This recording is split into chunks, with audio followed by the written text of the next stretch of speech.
B'Siyata Dishmaya, on va voir un message du Dit Tevet.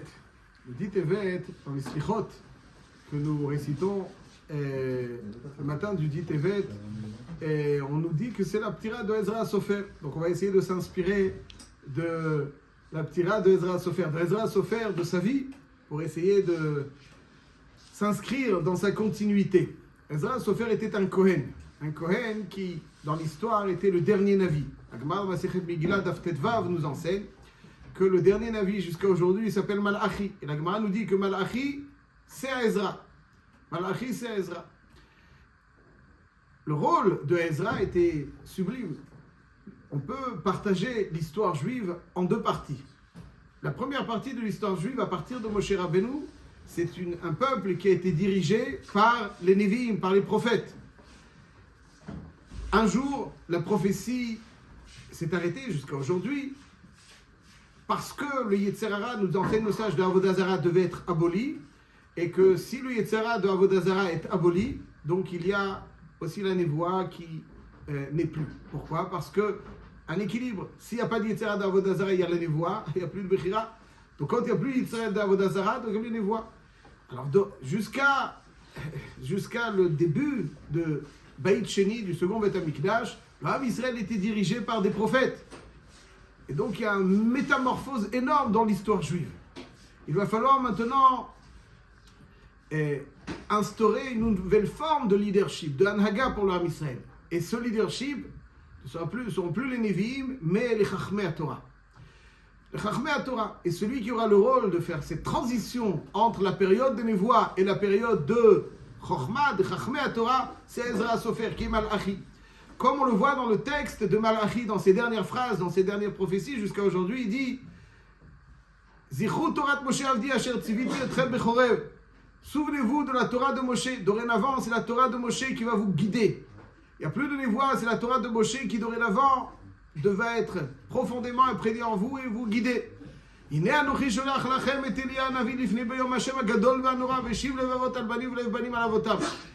Jusqu'à l'arrivée d'Eliyahu Hanavi, dorénavant, c'est Zichru Torat Moshe Avdi. Donc maintenant, c'est la Torah. Il va falloir maintenant que l'Am Israël soit dirigé par la Chochmat Torah.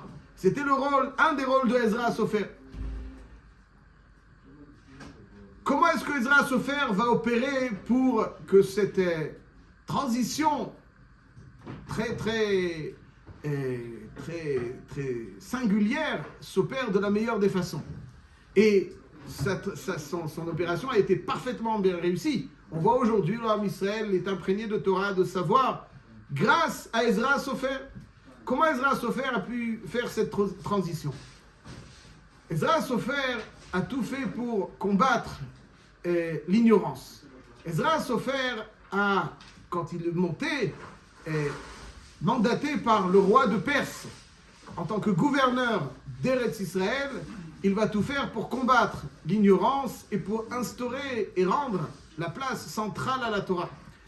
Lorsqu'il arrive en Eretz Israël, Ezra, donc comment est-ce qu'il va réaliser ce projet? C'était pas simple. Nous dit le texte que Ezra, quand il arrive, il est totalement accablé, il se lamente, il déchire ses vêtements, tellement il est attristé de ce qu'il voit. Il voit des Juifs qui avaient précédé. Lui, Ezra va monter à la tête d'un groupe de Juifs, mais il y avait avant lui aussi un groupe qui est venu avec Zerubbabel. Et il voit ce groupe qui est très proche des Samaritains, des Shomronim, et qui ont épousé des non-juifs. Le respect du Shabbat n'est pas ce qu'il devrait être. Il voit donc cette scène. Il est démoralisé, totalement accablé. Mais il se relève et va prendre les choses en main. Le jour de Rosh Hashanah, Ezra va bâtir une estrade de bois et il va inviter le Ham Israël, il va leur lire pendant plusieurs heures la Torah. À la fin de cette lecture, le Ham Israël va se mettre à sangloter, il va pleurer. Une lecture de Torah qui touche aussi profondément le Ham Israël. Et il s'engage ce jour-là à se débarrasser des femmes nochriot. Il pleure. Il s'engage à renforcer le Shabbat. Et ils disent, et donc Ezra leur dit, alors qu'il pleure le premier jour de Rosh Hashanah, il leur dit, c'est pas le moment de pleurer. Chedvat Hashem imaouzchem, ichlu mashmanim, shetu mamtakim, chedvat Hashem imaouzchem. Mais à partir de là, il y a une métamorphose dans le Ham Israël qui vont se débarrasser de toutes ces femmes non juives et un nouvel ère va commencer. Et Ezra va tout faire pour que tout le Ham Israël soit imprégné de la sagesse de la Torah. Les statistiques le montrent. Dans le monde en 1820, il y avait une personne sur 10 qui savait lire et écrire correctement. Dans le Ham Israël, c'était pas du tout ça. Dans le Ham Israël, on est le peuple du livre. Le Ham Israël a toujours été essentiellement un peuple où on lit, où on étudie, le peuple du savoir, le peuple de la Torah. Un jeune homme, lorsqu'il célèbre sa bar mitzvah, il la célèbre en lisant la Torah. C'est comme ça qu'on devient un juif. C'est la lecture de la Torah, le savoir de la Torah, l'étude de la Torah. Ça, c'est un juif. Et ça, c'est les takanot de Ezra, c'est les institutions de Ezra. Ezra, donc, pour insuffler cette chokhma qui, dorénavant, va diriger le Ham Israël, va, bien entendu, débarrasser le Ham Israël de tous ces déchets des mariages mixtes. Il va renforcer la centralité de l'étude et le savoir de la Torah. Il va renforcer le Shabbat. Et il va renforcer le système judiciaire. Et il va donc renforcer aussi les plus faibles à travers cela. Ça, c'est-à-dire que le Ham Israël va être dirigé par la Chokhmah. La Chokhmah de la Torah. Comment est-ce qu'il va être dirigé par la Torah? D'abord parce que par le savoir de la Torah, par l'étude de la Torah, par ce système judiciaire qui veillera à ce que cette étude soit appliquée. Le Shabbat, c'est ce qui nous donne le goût à la Torah, qui nous fait Torah mea chaim zachu, ceux qui goûtent. Alors ils se délectent, ils découvrent des saveurs nouvelles et ils s'engagent dans la Torah. Évidemment, une Torah qui n'a pas de dynamisme vers les autres et qui n'est pas suffisamment sensible aux détresses des autres, n'est pas une Torah telle que Hachem souhaite qu'elle soit. Tout cela donc s'articule autour de la centralité du savoir et de l'étude de la Torah. Et on va le voir donc à travers les 10 takanot de Ezra, comment donc ces thèmes évoqués sont des thèmes qui vont être renforcés par Ezra. Asara takanot tiken Ezra, nous dit le texte dans la Gama Pebet. Korin ba mincha be Shabbat, la lecture de la Torah mincha Shabbat. Korin be sheni v'chamishi, la lecture de la Torah le lundi et le jeudi. La lecture de la Torah. Vedanin be sheni v'chamishi, les instances judiciaires qui permettront de veiller à ce que la Torah soit appliquée correctement lundi et jeudi. Mechabsim b'chamishi, là on passe donc à ce qu'il a fait pour veiller au Shabbat. Le Shabbat, c'est ce qui nous permet de goûter à la Torah et donc de rester attaché à la Torah toute la semaine. Donc, il faut, pour goûter au Shabbat, il faut se préparer au Shabbat. Donc, il a instauré qu'il n'y ait pas de jour où on lave le linge le vendredi. Le vendredi, ce n'est pas le jour où on lave le linge. Pourquoi? Parce que le jour où on lave le linge, c'est le jour qui prend toute la journée. Et il fallait que cette journée soit libre pour les préparatifs du Shabbat. L'objectif n'est pas que le Shabbat soit prêt, mais qu'on le prépare. Ça, c'est l'objectif. Et qu'on arrive détente, comme quand on attend quelqu'un d'important, on l'attend, donc il arrive, on l'accueille, pas dans le stress. Si quelqu'un est attendu qu'on l'accueille dans le stress, il y a un goût d'inachevé dans cette préparation. Le Rambam dit dans Perek Kaftet Milchot Shabbat, l'objectif c'est d'arriver d'accueillir le Shabbat, qui est une invitée de marque ou un invité de marque. L'El Shabbat, on dit V'yanuchu, Yom Shabbat V'yanuchu bo, donc il y a une brina de Kala. Il y a aussi une brina de Zachar. Donc il y a 2 brinotes dans Shabbat qu'on accueille. C'est notre partenaire, notre batzouk de Shabbat. C'est une réalité présente. Donc on se doit de la préparer et de la goûter, de s'en délecter. Ce lien doit être un lien de délectation. Et donc pour cela, il faut se préparer. Et donc il dit il faut que tous les préparatifs soient là. Il va renforcer la famille. Manger l'ail Erev Shabbat pour avoir un lien. Le Leil Shabbat, on a Chetal Milchamim, le Leil Shabbat, le Leil Shabbat.